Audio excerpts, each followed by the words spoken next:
نو عبدالرحمن بابا فرمایي وایي که په عمر مړېدل غواړې دا نشته، که په عمر مړېدل غواړې دا نشته، او یا د مرګه خلاصېدل غواړې دا هم نشته، او د اوربشو نه غنم نه پیدا کېږي چې ازغي کرې او ګل غواړې دا هم نشته، او د پولیسرات په نرۍ لاره د منزل دی په هوا که تېرېدل غواړې دا هم نشته. نو د نیکو بدو تلل به په انصاف وي، که درانه درانه تلل غواړې دا هم نشته. نو رب رحیم دی خو زمونږ عمل به ګوري، که په سوال جنت ته تلل غواړې دا هم نشته. نو ته دې هم تیاری وکړه مسلمانه همیشه که اوسېدل غواړې دا هم نشته. مرسلان پیغمبران مرګي خاموش کړل، په چلول سره که تلل غواړې دا هم نشته. او د طاقتور مرګي خلاصې نشته رحمانه، واپسۍ کې که راتلل غواړې دا هم نشته. او خدای خبر چې د دین کار کې ولې لټې په تنه باندې د اوښ په شانتې غټې، په قیام او په رکو باندې پوی نه شوې، په مانځه کې د خوږېږي د ملا پټې، او د دنیا دپاره ښه تعلیم یافتی لکه قارون، خو د مذهب دپاره نه پوهېږي جټې. نو د دنیا ګټه پوره نه شوه رحمانه، نورې وکړه اخرت دپاره ګټې. او په خپل ځان کې خوند پیدا کړه چې خوند واخلې د جهانه، داسې مه وایه رحمانه چې بېکاره زمانه شوه.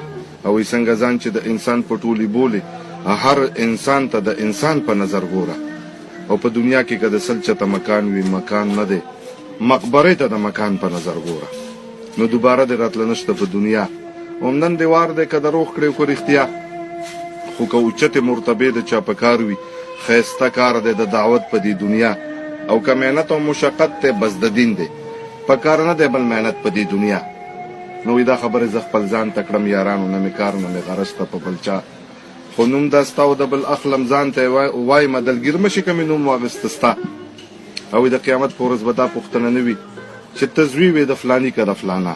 نو اخر کمې خبرې تکبر نه ته ډکړی، دوکه مه شي د دې عمر په بقا، که تمام جهان په خپله ګېډه وخوري، یاد به نه شي په درود او په ثنا، که تمامه دنیا واړه سره عمل شي زیات به نه کړي ستا قسمت په دې دنیا. نو د وخت نه تېرې اوبه په بېرته نه جاروزي، نه جاروزي تېر ساعت په بېرته بیا، او تېر ساعت په مثال مړی د لحد دی، مړي چا دي ژوندي کړي په جړه. نو وایي ګوره ما عبدالرحمن باندې ټول عمر داسې تېر شو لکه تېر شي یو ساعت د دې دنیا. نو وایي ګوره څه شو نن شاهان او سلطانان، هېڅ نیمګړی په چا نه شو دا جهان.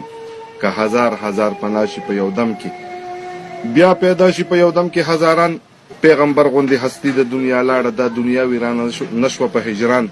او چې دا داسې خلک لاندې شو تر خاورو د چا یاد دي ما او تا غوندې سګان. نو بوی د نوم او د نشان یې پاتې نه شو چې دعوې به یې کړې د نوم او د نشان.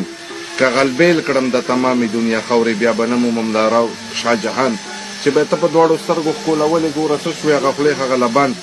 وایي که دروغ وایم ته ورشه نظر وکړه د خپل پلار او د نیکه په قبرستان، چې مدام به په قربان قربان بللې.